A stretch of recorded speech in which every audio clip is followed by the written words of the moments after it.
So welcome to your last Cadets workshop of your Cadets program. I'm Heidi Bonham, one of the co-presidents of HSEP. I'm Olivia, as you all hopefully know by now, the other co-president. And so we're going to start off with what makes a good leader. So this is just going to be a chalk talk discussion. Just throw out some qualities that you think a good leader should have. Confidence.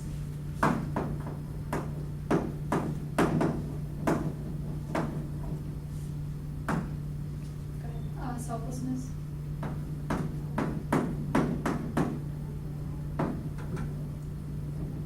Good communication skills.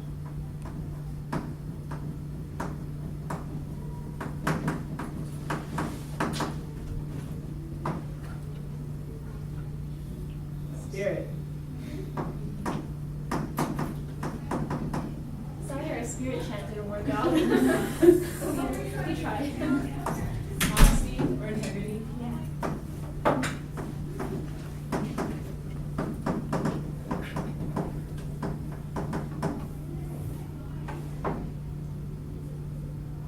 Some knowledge or experience in whatever area.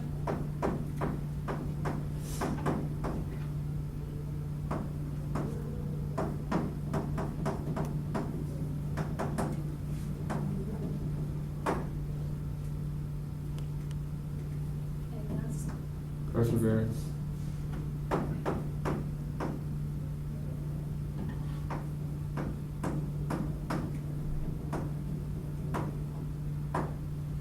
Respect.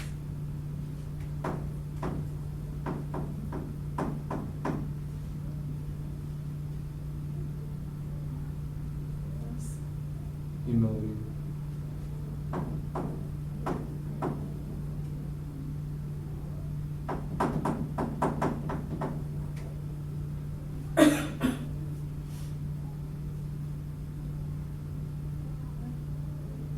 Last call, last chance. It's a pretty good list. Okay. So those are all some really good qualities that leaders should have. This is a list that we put together. You have to be really passionate about what you are advocating for and what you stand for, and because that usually translates to everyone who's looking up to you. You have to be really organized with your time management, so make good use of your Google calendars, your phones, your calendars, like I said that, and your planners. You have to be a really good communicator, and we'll go into pretty in-depth with communication later. You have to be honest, that was mentioned earlier. You have to be firm in what you believe in and your standards, and yet you have to be understanding. You have to be open to change, so whenever general members come to you with new ideas or your e-board, you have to be open and flexible. And also you have to dream big, but at the same time you have to set reasonable goals for yourself. And this is just a short list. So we broke the presidential responsibilities into 5 main groups. I think these are true of like any leader of any group, not just being president of HSEP, but first one, goal setting. So having a clear understanding of like not just like what you want to do on a day-to-day basis, but like where you want to go and where you want to see your club in a semester, in a year, in 5 years, after you graduate, etc. Delegating is a big part. You can't do it all by yourself, so that's why we have a team of e-board members to help the presidents. Communication, like you all mentioned, is a really important skill for getting tasks done. We are in charge of handling meetings, and obviously general member involvement is a huge part of what HSEP does, because we do want to not only help the community around USC, but also help students on campus and be a resource for pre-health students. So the first category of presidential responsibilities is goal setting. So a lot of the times we're all tied up with what's happening currently, but as presidents we're always trying to think about how we can make HSEP better and how we could get more general members involved and how we could imagine our club expanding in the future. So throughout the semester we usually focus on setting short-term goals. Like for example, that could include in this spring 2016 semester we're going to aim for 2 school visits a month and 1 signature event, which was this HSEP Cadets, and also maybe like multiple mini events and fundraisers in between. Some long-term goals is, that pertains to more like what we want to accomplish next year or in the next few years. That could include expanding our general member base, and then so we start setting small goals for ourselves based on our long-term goal. So we start creating timelines and deadlines that could lead to accomplishing these goals in our desired timeframes, and then we start delegating tasks to our e-board. And we also plan our agendas. So we have a weekly meeting with our e-board in which we have a set agenda and we list out everything that needs to be accomplished that week, and they all tie into our long-term goals. For delegating, like I said, you have a team of e-boarders and you should use them. It's literally impossible to do everything that we do all by ourselves. Even like with the help of our e-board, sometimes it gets really overwhelming. So you should pick good people that are also passionate about HSEP and are responsible and you can count on to help you accomplish the goals that you want to see HSEP accomplish.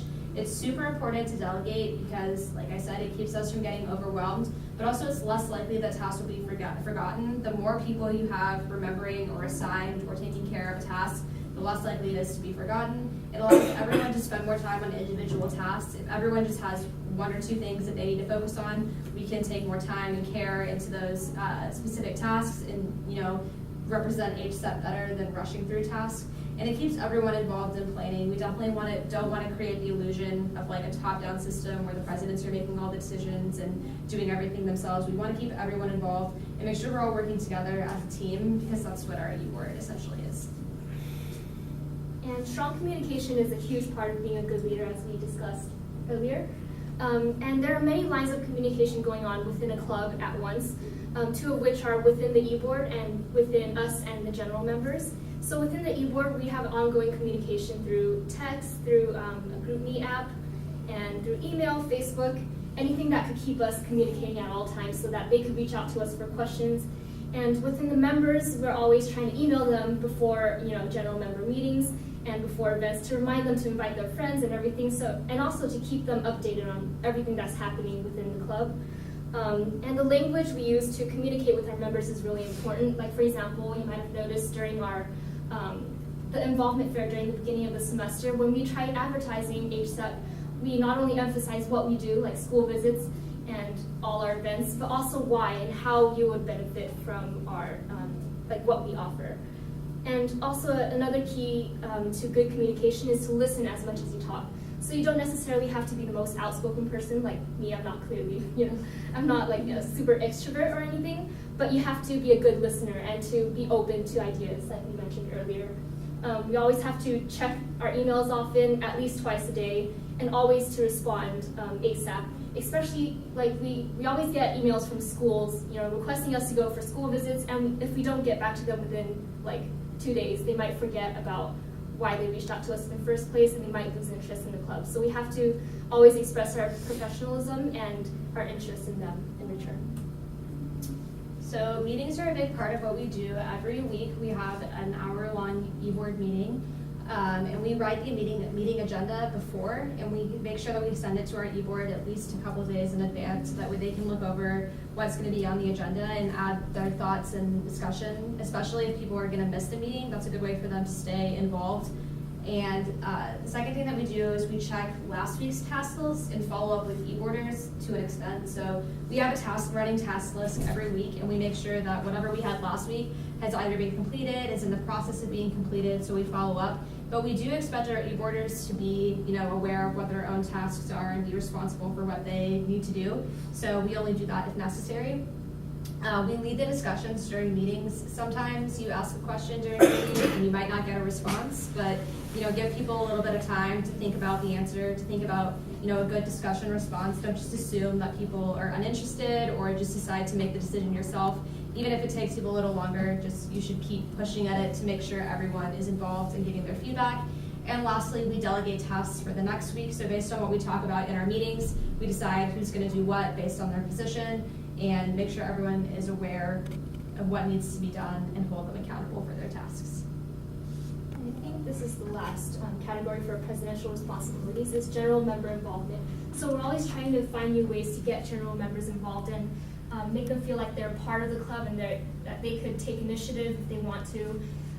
So we always keep them updated on club events, and whenever we plan things, even if we're just starting to brainstorm an event, we're always letting them know of the progress. We always try to involve them in the planning and like arts and crafts for school visits. I know a lot of you came to our poster makings for our health fairs. And also we're always trying to brainstorm new opportunities for leadership. Like this HSEP Cadets came out of, a really good discussion that we had. How can we get HSEP general members to become more involved and to open this opportunity to other USC students? So if you guys have been in our club in the past, we also have committees. Like for example, our Slam and Down the Stigma event, we split that up into fundraising committees, event planning, advertising, and then we split the jobs between and the tasks between these committees. And it's kind of like what you guys are doing in this cadet program, where you're splitting the tasks and making sure things are getting accomplished, and also you learn teamwork and collaboration skills in the process. And also you have the opportunity to lead your own personal project. Like for example, if you want to write your own lesson plan, or if you think of an HSEP project, a panel event, you can always reach out to us and plan that on your own with a guidance from an e-boarder. So we have a set of expectations that we have for e-boarders every semester. We do hold our e-boarders to a pretty high standard. I don't know, maybe you all have been involved in different clubs where, I guess maybe you are an e-boarder of another club where it's sort of like minimal involvement, but that's not really what we want to do. We always want to aim to make HSEP better and improve, so we hold our e-boarders to a higher standard. So every single week we expect e-boarders to attend meetings. The only time you're excused is like any reason you would miss a midterm or something, so if you have like a serious illness or a family emergency. Attend all HSEP events. The only excuses are the ones mentioned above, or if you have class or work or something, we're understanding about that. Try to attend 50% of school visits. Meet all task deadlines on time and without excessive reminding by the presidents.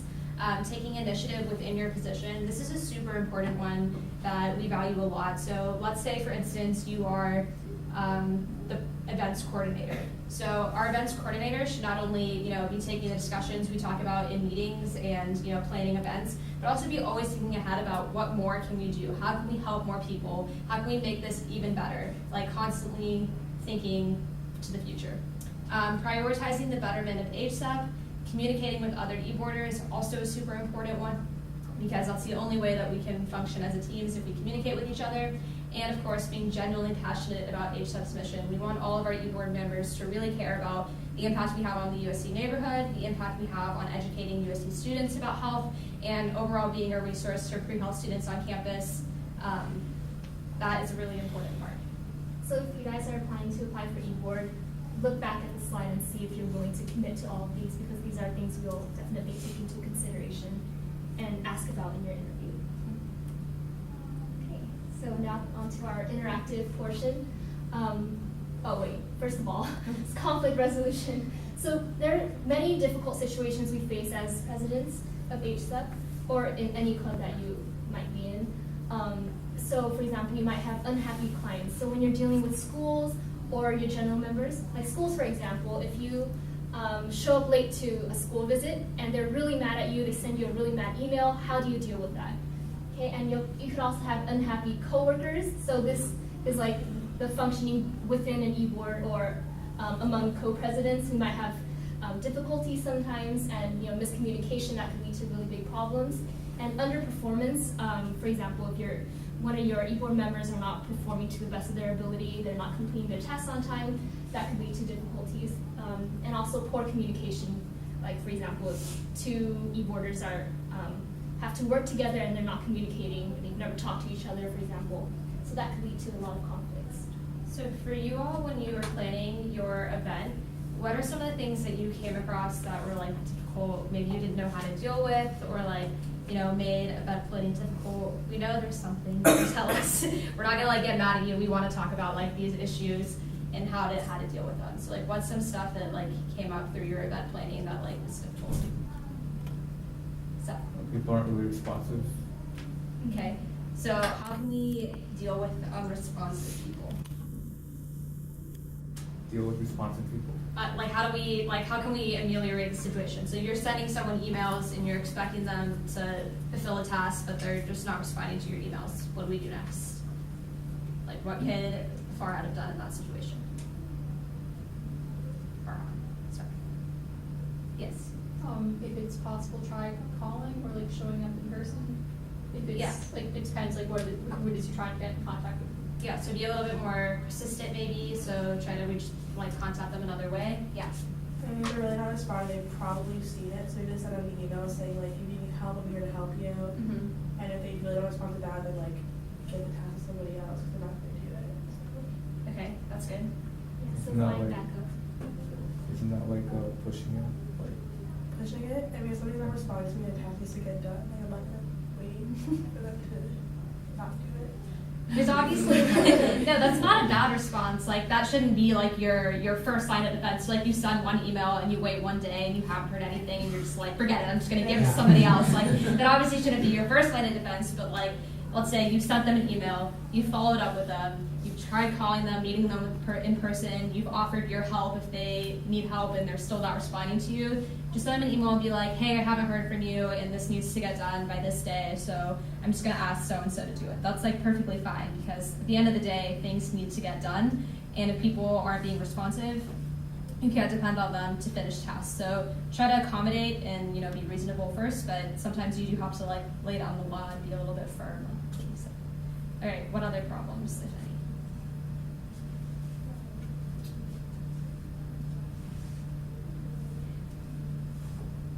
What about like people knowing what their tasks are? Is that an issue you dealt with?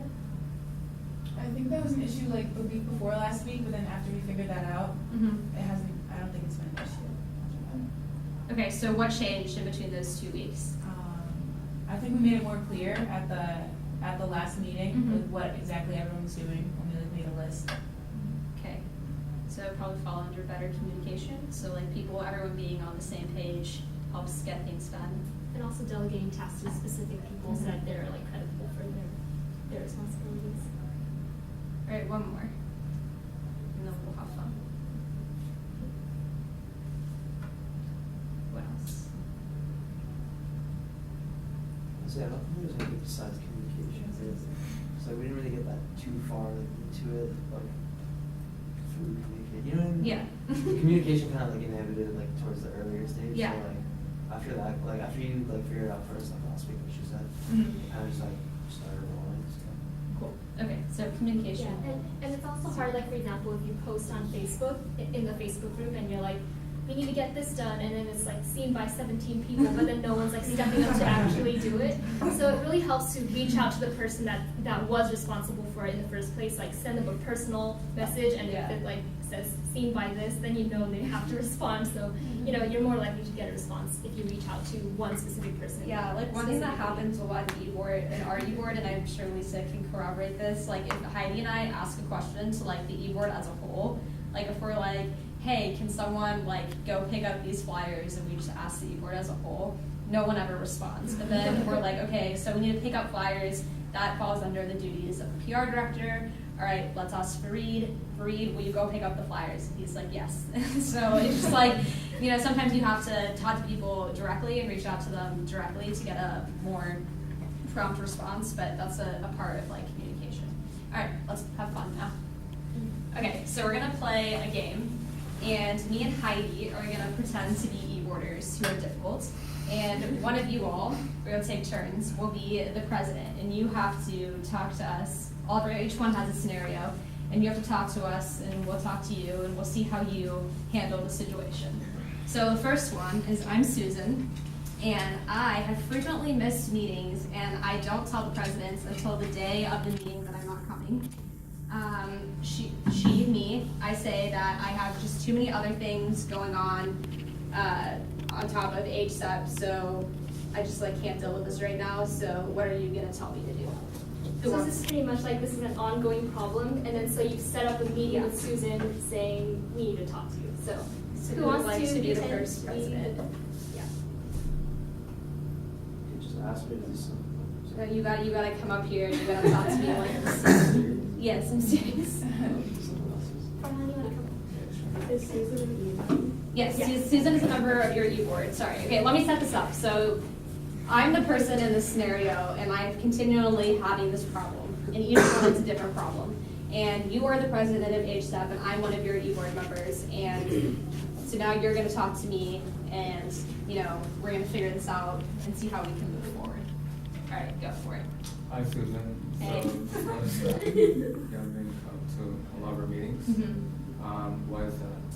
Well, I just got like a lot of other things going on. I'm taking like 27 units this semester, and I'm on the rowing team, and I'm pledging AED at the same time, and I'm also studying for the MCAT, so I just like don't really have a lot of time to like spend on HSEP. So, whichever commitments do you actually attend the meetings for? Sorry? Whichever commitments do you actually attend the meetings for? Well, like I'm trying to like do everything, and I'm like I just it's like unreasonable for me to keep up with all of these things, and I'm like doing the best I can. I just like really have a lot going on in my life right now. So you're only one person, so it's impossible to do everything at once. So you need to come back and see what you're really passionate about. Yeah, but like everything's really important to me. Like I'm on the rowing team, which is like a really big part of who I am, and I'm on scholarship. But I also like need to get good grades, and I need to do well on the MCAT because I'm trying to get into med school, and I want to be an AED because they're giving me like free tests for my physics class, and I like need to do well in that. So like I don't really know what you want me to do. Okay, how often do you go to the rowing meetings? Every day. Every day. But you don't come to the meetings for HSEP. And that Yeah. tells me that you find rowing passionate for yourself. So, you know, we make time for things that are passions for us. So I believe that, you know, if it seems like you're not. I mean, like, what are you trying to tell me? Do you want me to like quit the e-board? No, I'm saying that if you're really passionate about yourself, try to make time for it. Try to, you know, let go of your other commitments. But if you're more passionate about your other commitments, then, you know, something's got to go. You got to make a sacrifice, you know. That was really good. That was like the perfect response you could give. So I tried to bait him by being like, do you want me to quit e-board? And like, obviously you don't ever want your e-boarders to quit. You want to come to like a compromise with them and he was really good about it. He was like, no, we don't want you to quit, but we also want our e-boarders to be super committed to HSEP. So I think you need to make a decision about like what's important to you. So like that kind of puts the situation on them to like choose, you know, what's important to them, but you're also not like, you're leaving on good terms. If he had been like, yes, I want you to leave HSEP, like you're doing a terrible job on the e-board, like you're out. Like that would have, you know, we would have been on bad terms and that wouldn't really resolve anything because then you're down an e-board member. So like you want to always try to come to a compromise with that, with him. And he also like, he was really good about not getting defensive. So like I was obviously being really rude and I was like, yeah, I have all this going on and like this is more important to me. And he like kept his cool and was just like, you should, you know, like think about what's important to you. Good job. And also, if you just let an e-board go, like all of a sudden, without explaining it to your e-board, that's gonna have really bad implications. Like the other e-boarders might pick up on the notion that they could just slack off and still stick to the e-board. So you know, you have to come up with a compromise and make sure that they continue doing their tasks while still staying on e-boards. It's all about finding a good balance for everyone. All right, this time Heidi's going to be the e-boarder. Okay, so I'm going to be John, who marked in the when is good. So we sent out a when is good in the beginning of the semester to all our e-board members to make sure that we marked down our class schedule and what times we're available for school visits. And so I marked that I am available every Thursday at 9 a.m. for school visits. And the PR director scheduled the visit assuming I could go. But now I say I can't go because I have to study for a midterm that I have on Friday, the day after. So what do you tell me? Who wants to do this one? Don't be shy. What is the number one thing you said good leaders are? Confident. We're not gonna fight you. Yeah, this is all learning experience. Yeah. But it is that he told you when you couldn't go. I said I could go Thursdays, and it's like Wednesday, and then none of the e-boarders can go but me. And then my excuse is that, oh, I have a midterm tomorrow, or on Friday, so I can't go to Thursdays school because she needs to study.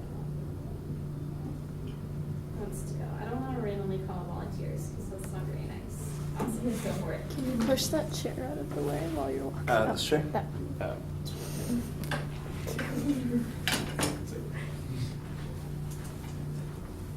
Hi, Ryan. Hi, John. So I understand that you can't attend the school visit on Thursday at 9 I'm a.m. so sorry about that. Yeah, you said that you marked that you were able to attend all the meetings. And we do have an expectation that our members do attend all the school visits like they marked in the when is good. Yeah, I know. I'm so sorry about it, but you know, in the beginning of the semester, that's just when our classes were starting out, and I had no idea I was gonna have the midterm on Friday, like this week, and I had no idea you're gonna schedule a school visit this week. Yeah, yeah, no, I understand. Especially with midterms coming up, you know, we all have to bunker down and study, so I understand why you feel the need to skip it and So glad study. you understand me. No, I understand. But you know, we do have expectations, and we can't make exceptions for everyone. Yeah. So maybe we can work on ways in which maybe next time you can study in advance, so you can both come to the school visit and do well on your midterm. Yeah. So maybe, you know, when you sign up for your time slot on when is good, maybe make a note in another calendar of when to study for your exam, and that way everybody wins. Okay, yeah, I won't let you down the next time. I'm so sorry about tomorrow. I know you have to contact the school and cancel. So sorry I let you down. That was really good. That was really good. Yeah, that was good. The only thing that I would tell John to do is that if we have to cancel the school visit because John can't go, I would just ask John to personally reach out to the school and apologize and be like, sorry that we had canceled, because, you know, it does reflect poorly on HSEP when we cancel at the last minute. We never want to do that because it could affect our relationship with the school in the future. So just, I would stress a little bit more the importance of missing school visits, but I thought you did a really good job of, like, you know, being understanding but also firm. Good job. And like setting the expectation for next time. Yeah. All right, so I'm Jen, and I'm the PR director, and I don't check my emails. And I've missed several emails from potential schools about setting up school visits. Today, I didn't reply to an email confirming today's school visit and a